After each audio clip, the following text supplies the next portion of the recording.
The dust swirled, a choking miasma that clung to the sweat on every face in Redemption's parched town square. Elara Vance stood on the auction block, a rough-hewn platform usually reserved for cattle or seized property, her wrists bound loosely with coarse rope, a mockery of restraint. Her dress, once a decent calico, was torn and smeared with mud from being dragged from the hovel she'd called home on the edge of town. The word which had been daubed in crude white paint across a placard hung around her neck, the letters dripping like malevolent tears.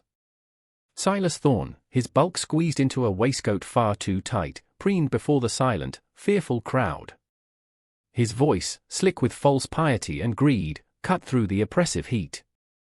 Citizens of Redemption! Behold the harbinger of blight, the consort of shadows. She, who soured your milk, sickened your children, and withered your crops with her dark arts. A murmur rippled through the onlookers, a blend of fear and morbid curiosity. Their eyes, wide and reflecting the harsh sun, darted between Elara's pale, defiant face and Thorne's triumphant sneer. Elara's gaze, however, was fixed on a point beyond them, a steely resolve hardening her features, though a tremor ran through her slender frame, betraying the terror she fought to conceal.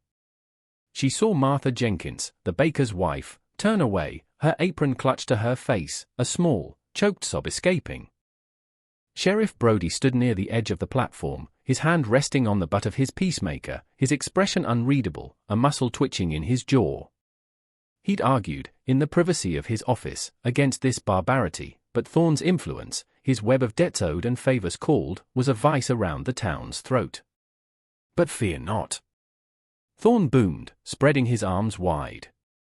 For I, Silas Thorne, ever watchful of this town's welfare, have rooted out this evil. And as per the ancient, though regrettably necessary, customs for such unfortunates, her person and any meagre possessions are forfeit. Who will bid for this, creature? To take her far from here, where her wickedness can do no more harm. Or perhaps, someone has a use for a strong back, albeit a cursed one. He chuckled, a wet, unpleasant sound. Silence. The townsfolk shuffled their feet. They feared Thorne more than they pitied the girl, or perhaps, in the dark corners of their superstitious hearts, they believed his vile accusations. Elara's chin lifted a fraction higher. Her eyes, the color of a stormy sky, scanned the crowd again, and for a fleeting moment, they met a pair of eyes that were different. Set deep in a weathered face, beneath the brim of a dust-caked hat, they were eyes that held no fear, no malice, only a profound, still watchfulness. The man was a stranger to most, or at least, a figure rarely seen. Josiah Blackwood. He owned the vast, isolated ranch miles to the north, a place whispered about but seldom visited. He was a man of few words and fewer companions, a spectre from the high plains. Come now, Thorne cajoled, his voice dripping with impatience. Surely someone will offer a token? $10? $5? For the removal of this pestilence. A gust of wind whipped Elara's hair across her face, and she blinked, the dust stinging her eyes.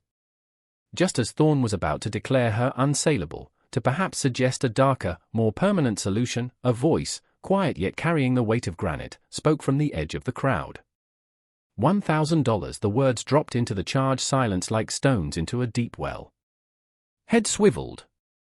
The townsfolk parted, revealing Josiah Blackwood. He hadn't moved, his stance unchanged, his hands resting loose at his sides. His face was unreadable, carved by sun and sorrow. Thorne's jaw, which had been set in a smug line, sagged. He blinked, his piggy eyes narrowing. 1,000? Did I hear you right, Blackwood? For this baggage. Josiah's gaze flicked to Thorne, cold as a winter creek. You heard me. His eyes then moved to Elara, and for the briefest instant, something flickered within their depths as a sorrow, a recognition, before the stoic mask returned. Elara stared, confusion warring with a new, even more uncertain fear. What did this silent, imposing man want with her? Thorne, recovering quickly, saw an opportunity. $1,000. A generous, nay, a princely sum from Mr. Blackwood. A man who clearly understands the value of civic duty. Going once. He licked his lips, his eyes gleaming. Going twice. He looked around, daring anyone to challenge the bid. The crowd remained a collection of mute statues. Sold. To Mr. Josiah Blackwood for $1,000. Thorne slammed an imaginary gavel onto his palm. He gestured to two of his brutish lackeys. Untie her. She belongs to him now. The men moved forward, their grins lewd. Josiah took a step, then another, his progress slow but inexorable. He reached the platform just as the men laid hands on Elara. His voice, still quiet, stopped them cold. I'll take her. It was not a request. He pulled a worn leather pouch from his coat, counted out a stack of gold coins that made Thorne's eyes bulge, and placed them firmly in the sheriff's surprised hand, not Thorne's. The town's due, I believe. For the inconvenience. He then turned to Elara. His eyes, up close, were a startling grey, like storm clouds. He didn't offer a hand, nor did he touch her. He simply nodded towards the edge of the square where a sturdy wagon and two strong horses stood waiting. Come. Elara hesitated, her heart a frantic drum against her ribs. The jeering crowd, Thorne's repulsive smile, the shame of the placard, all of it swirled in her mind. But then she looked at Josiah Blackwood again. There was no cruelty in his face, only a vast, unreadable weariness. What new hell awaited her? Yet, it was a hell away from Thorne, away from this town that had condemned her. She took a ragged breath and, with as much dignity as she could muster, stepped down from the block, the painted switch, the placard swinging against her chest like a brand. The journey to Blackwood's ranch was shrouded in a silence as vast and empty as the plains unfolding around them. Josiah handled the reins with an economy of motion, his gaze fixed on the distant, hazy mountains. Elara sat beside him on the wagon seat, rigid, her hands clasped tightly in her lap. The rope burns on her wrists throbbed, a dull counterpoint to the sharp fear that clawed at her throat. She stole glances at him, trying to decipher the man behind the stoic facade.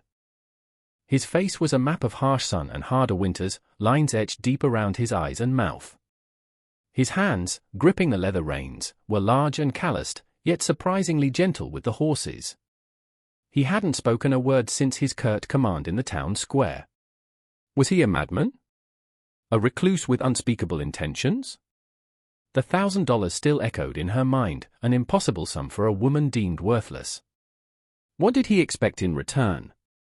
The sun climbed, beating down mercilessly. The dust from the trail coated them, settling in the creases of their clothes, tasting gritty on their lips. Hours passed. Elara's initial terror began to numb, replaced by an exhausted apprehension. She noticed small things, the way he checked the wheel hubs at a brief stop to water the horses, the careful rationing of their meager water supply, offering her the canteen first with a silent inclination of his head. These were not the actions of a brute. They were the habits of a careful, deliberate man. As dusk began to bleed across the sky in hues of orange and purple, they crested a rise. Below them, nestled in a shallow valley cut by a meandering creek, lay the Blackwood Ranch. It was not the opulent estate her fear had conjured. A simple, sturdy ranch house, built of dark, weathered timber, stood alongside a large barn and several well-maintained corrals. Smoke curled from the stone chimney of the house, a thin, welcoming ribbon against the darkening sky. There was an air of profound stillness, of isolation, but also of order, of a place cared for. Josiah pulled the horses to a halt before the house. He set the brake, then turned to her. His grey eyes, in the fading light, seemed to hold a flicker of something she couldn't name, sorrow, perhaps, or a deep-seated weariness that mirrored her own. You can stay in the house. His voice was rusty from disuse. There's a room. Separate. He indicated a small, lean-to addition on the side of the main structure, with its own door. Elara nodded, unable to speak. The sheer anticlimax of it was bewildering. He climbed down, his movement stiff from the long ride, then came around to her side of the wagon. He didn't offer to help her down, but simply waited, his presence a silent, undeniable weight. She gathered her tattered skirts and clambered down, her legs unsteady. The air here was cooler, cleaner, carrying the scent of pine and damp earth from the nearby creek. It was a world away from the fetid square in Redemption. Josiah led the way to the small room. It was Spartan but clean. A narrow cot with a neatly folded blanket, a small washstand with a pitcher and basin, a single unadorned window looking out onto the vast, empty prairie. Food will be in the main house. When you're ready, he paused at the door, his back to her. No one will bother you here, and then he was gone, leaving her standing in the sudden quiet of the small room. Ilara sank onto the cot, the rough blanket a strange comfort. She touched the placard still hanging around her neck, the painted letters coarse beneath her fingertips. With trembling hands, she untied the string and let it fall to the dusty floor. Which? Sold. But to what end? This strange, silent man, his hidden ranch, this unexpected sanctuary. A tiny, fragile seed of hope, too terrifying to acknowledge, began to push through the hard soil of her despair. Was it possible that this quiet, haunted man was not another tormentor, but something else entirely? Or was this merely a different kind of cage, gilded with an unsettling kindness? She looked out the window at the stars beginning to prick the vast, darkening canvas of the sky. They seemed brighter here, colder, more distant than any stars she had ever seen. The days that followed settled into a quiet, almost monastic rhythm. Ilara kept mostly to her small room or ventured out to sit by the creek, watching the water ripple over smooth stones. Josiah Blackwood was a spectral presence. He rose before dawn, tended to his livestock, surprisingly fine cattle and strong, well-bred horses that hinted at a prosperity his simple lifestyle belied, and worked tirelessly until dusk. He ate his meals alone in the main house, leaving a plate of food for her on a small table just inside his kitchen door. He never sought her out, never made demands. His silence was a constant, a heavy blanket over the ranch, yet it was no longer as terrifying as it had been. It was the silence of a man content, or perhaps resigned, to his own company. One afternoon, driven by a restlessness she couldn't quell, Ilara wandered towards the barn. The scent of hay and horses was familiar, a ghost of her childhood on her father's small, lost farm. She found Josiah mending a piece of tack, his large hands surprisingly deft with the needle and awl.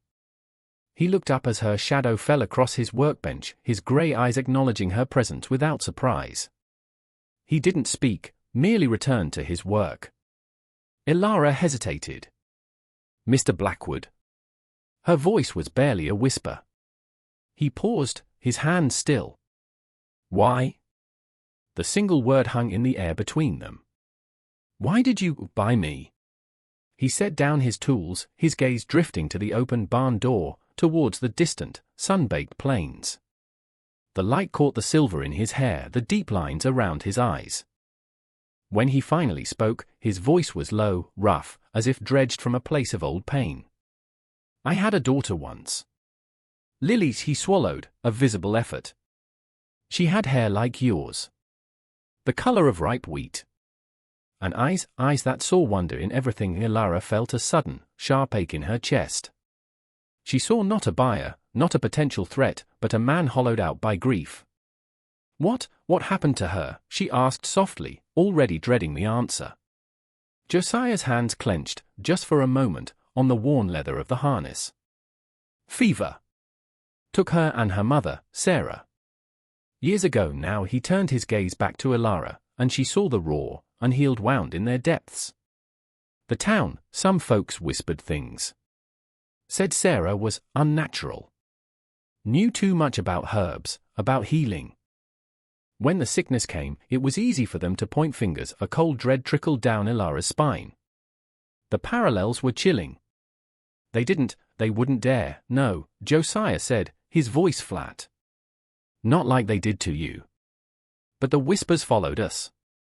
After they were gone, the silence in my house was louder than any accusation." He looked directly at Ilara then, and she saw a flicker of the man he must have been before grief had carved him into this stoic shell. "When I saw you on that platform, heard Thorne's lies. I saw them. I saw what fear and ignorance can do." He picked up a small, intricately carved wooden bird from his workbench, its surface smoothed by countless touches.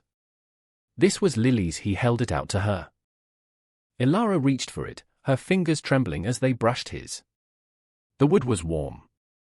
Thorne is a vulture, Josiah continued, his voice hardening. He preys on weakness, on fear. He wanted your land, didn't he? The small plot by Miller's Creek. Heard he tried to buy it. You refused, Elara nodded, clutching the small bird. It was all my father left me. He won't let this go, Josiah stated, a grim certainty in his tone.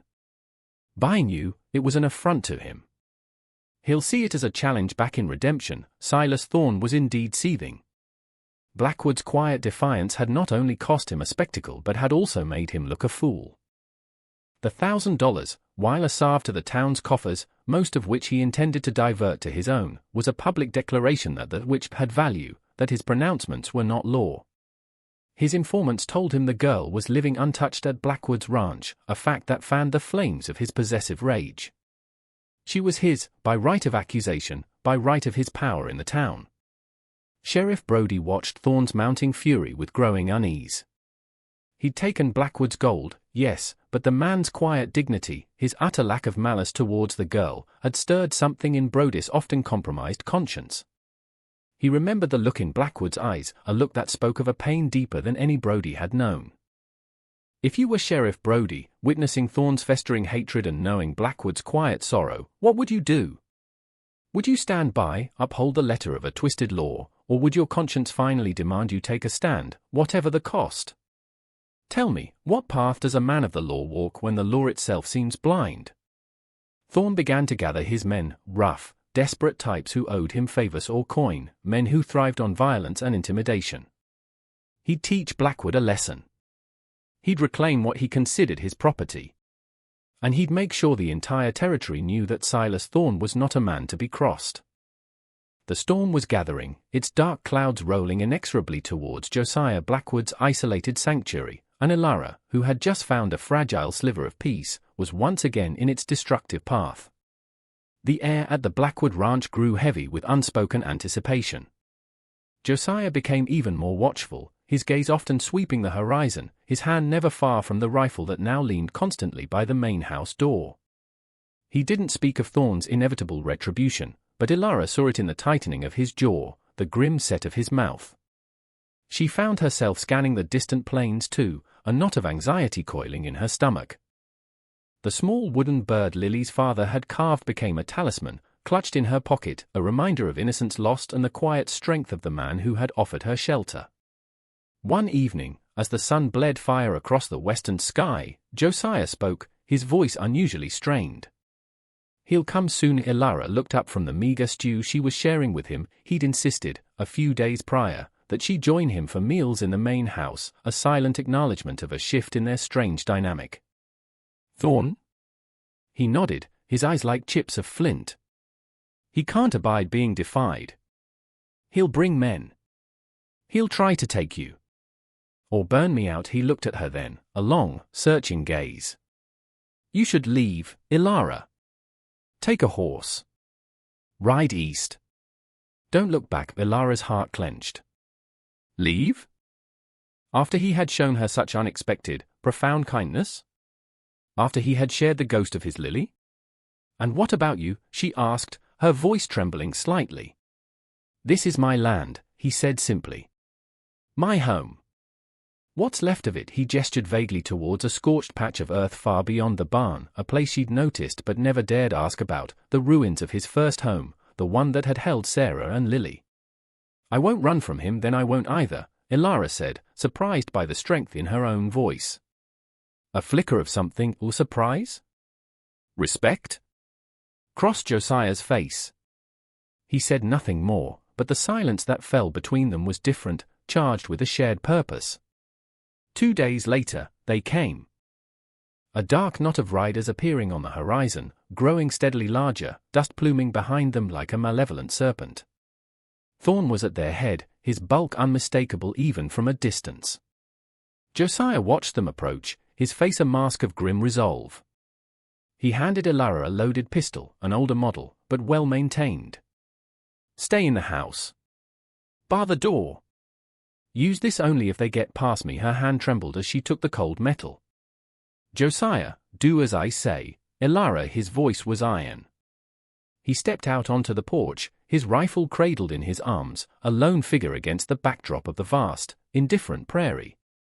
Thorne and his dozen riders reined in a short distance from the house, their horses snorting and stamping. Thorne's face was florid with rage and exertion. "Blackwood! Send out the witch! She belongs to me!" Josiah's voice was calm, carrying easily in the still air. "She belongs to no one, Thorne. Least of all you. Turn around. Leave my property." Thorne laughed, a harsh, ugly sound. "Brave words, old man. But you're alone. And I've come for what's mine." He gestured to his men. "Take the girl. And teach this rancher some respect." The men surged forward, yipping and hollering, guns drawn. Josiah raised his rifle, sighting coolly. The first shot cracked the air, and one of Thorne's men cried out, clutching his shoulder as he tumbled from his horse. The attackers faltered, surprised by the immediate, accurate fire. Josiah worked the lever action of his rifle with swift precision, each shot purposeful, aimed to disable, not to kill outright if he could help it. But Thorne's men were numerous, fanning out, using the corrals and outbuildings for cover, their return fire peppering the ranch house. Inside, Ilara pressed herself against the wall beside a window, the pistol clutched in both hands. Splinters flew as a bullet punched through the wooden siding near her head. She could hear Josiah's steady gunfire, the shouts of the attackers, Thorne's bellowed orders. Fear was a cold knot in her stomach, but overlaying it was a fierce, protective anger. This man, this quiet, grieving man, had saved her. He had shown her a decency she'd thought lost to the world. She would not cower while he fought alone. Just as one of Thorne's men, a burly, bearded ruffian, made a dash for the porch, Josiah's rifle roared, but the man kept coming, apparently unscathed. He reached the door, kicking at it with heavy boots. Ilara's heart hammered. Josiah was occupied with two other attackers on his flank. It was now or never. Taking a deep breath, she aimed the pistol at the door, just as the wood began to splinter under a heavy kick. She squeezed the trigger. The gun bucked in her hand, the explosion deafening in the small space. A strangled cry came from the other side of the door, followed by a heavy thud. Silence from that quarter. The fight raged on. Josiah, though outnumbered, was a formidable defender. His movements were economical, his shots precise. He was a man transformed, the stoic rancher replaced by a warrior of grim determination. But the odds were long. Two more of Thorne's men went down, but others were closing in. Suddenly, a new sound cut through the din of gunfire, the thunder of more hooves, coming fast from the direction of redemption. Thorne, hearing it, let out a triumphant yell. "My reinforcements! It's over, Blackwood!" But as the riders crested the rise, it wasn't more of Thorne's thugs. It was Sheriff Brody, a gleaming star on his chest, and with him, a small posse of townsmen, the baker, the blacksmith, a few others who had finally found their courage, their faces set with grim determination. Martha Jenkins had shamed them into it, her voice ringing with scorn for their cowardice and praise for Blackwood's solitary stand. Brody's voice boomed across the ranch yard. "Silas Thorne! In the name of the law, I order you and your men to lay down your arms. You're under arrest for incitement to riot, assault, and attempted murder." Thorne stared, his face a mask of disbelief and fury. His reinforcements were the law. His carefully constructed web of influence in redemption had snapped. Several of his remaining men, seeing the tables turned, threw down their guns. But Thorne, his eyes wild, his face contorted with rage, was not done. He spun, leveling his pistol not at Brody, but at the ranch house, at the window where he'd last seen a flicker of movement. "If I can't have her, no one will." Josiah saw the move. "Ilara," he roared, a sound of pure protective fury. He brought his rifle up, a desperate shot, even as Thorne's gun spat flame. The world seemed to slow. Thorne cried out, his own shot going wide, deflected by the impact of Josiah's bullet hitting his gun arm. He staggered, dropping his weapon, his face a mask of agony and shock. Sheriff Brody and his men surged forward, quickly subduing Thorne's remaining, now demoralized, gunmen. Josiah rushed to the house, his heart pounding. He threw open the door. Elara stood there, pale but unharmed, the smoking pistol still in her hand, her eyes wide. She had held her ground. He simply looked at her, a wealth of unspoken emotion passing between them, relief, pride, a shared understanding forged in the crucible of violence. The fight was over. The silence that descended was profound, broken only by the groans of the wounded and the stern commands of Sheriff Brody as he secured his prisoners, Thorne among them, snarling impotent threats. As the last rays of the setting sun painted the bullet-scarred ranch house in hues of blood and gold, a fragile peace settled over the valley. Sheriff Brody approached Josiah, his face etched with a newfound respect. "Blackwood." He inclined his head towards Elara. "Thorne's reign in redemption is over. We'll see he answers for this, and for what he did to you, Miss Vance." He paused, looking around at the evidence of the fierce battle. "You're a hell of a man, Josiah. The town, it owes you." Josiah merely nodded, his gaze distant, as if seeing ghosts in the fading light. He looked towards the scorched earth where his first home had stood, then back at the sturdy house that had just weathered another storm. Elara stepped out onto the porch, the cool evening air a balm on her skin. She looked at Josiah, truly saw him, not just the stoic rancher, but the protector, the man who had lost everything yet found the strength to defend another. The witched placard lay forgotten inside, a relic of a past that no longer held power over her. The $1,000 had not bought a slave, but a chance at freedom, a chance for two broken souls to find a measure of healing in an unforgiving land. The next morning, under a clear, washed sky, Sheriff Brody led Thorne and his captured men away. The townsfolk who had come with Brody lingered, offering awkward words of thanks and assistance to Josiah. Martha Jenkins pressed a warm loaf of bread into Elara's hands, her eyes kind. "The town won't forget this, child. Nor what you endured." As they departed, a quiet fell over the ranch once more, but it was a different quiet now, not of isolation, but of peace hard-won. Josiah stood by the corral, watching Elara gently tend to one of the horses that had been nicked by a stray bullet. Her touch was sure, her voice soft as she murmured to the animal. He saw not Lily, but Elara, strong, resilient, a woman who had faced down her demons and found her own strength. He thought of the empty spaces in his life, the echoes of laughter that had long since faded. Perhaps, he mused, they didn't always have to remain empty. Elara finished her task and walked towards him, the morning sun catching the gold in her hair. She stopped a few feet away, a tentative smile gracing her lips. "What now, Josiah?" she asked, her voice clear and steady. He looked out over his land, the valley peaceful under the rising sun. The scars of the battle would remain, but so too would the memory of the stand they had made. "Now," he said, his own lips curving in a rare, small smile, "we rebuild. We live." It wasn't a proposal, nor a command. It was an invitation, an acknowledgement of a shared future, its shape yet undefined, but filled with a nascent hope that felt as real and resilient as the prairie grass pushing through the hard earth. For in the heart of the desolate West, amidst cruelty and despair, a quiet rancher had bought more than just a woman falsely accused. He had bought a chance at redemption, for her, and perhaps, for himself. The secret of his wealth lay not in his gold, but in the vast, untapped reserves of his own humanity, reawakened by an act of unexpected compassion. And Elara, no longer a witch but a survivor, stood ready to claim a life of her own making, under the wide, watchful sky.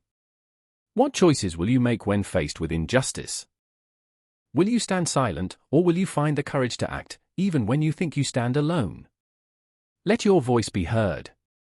Click on our next story of courage and redemption, and don't forget to subscribe for more tales that challenge the heart and stir the soul.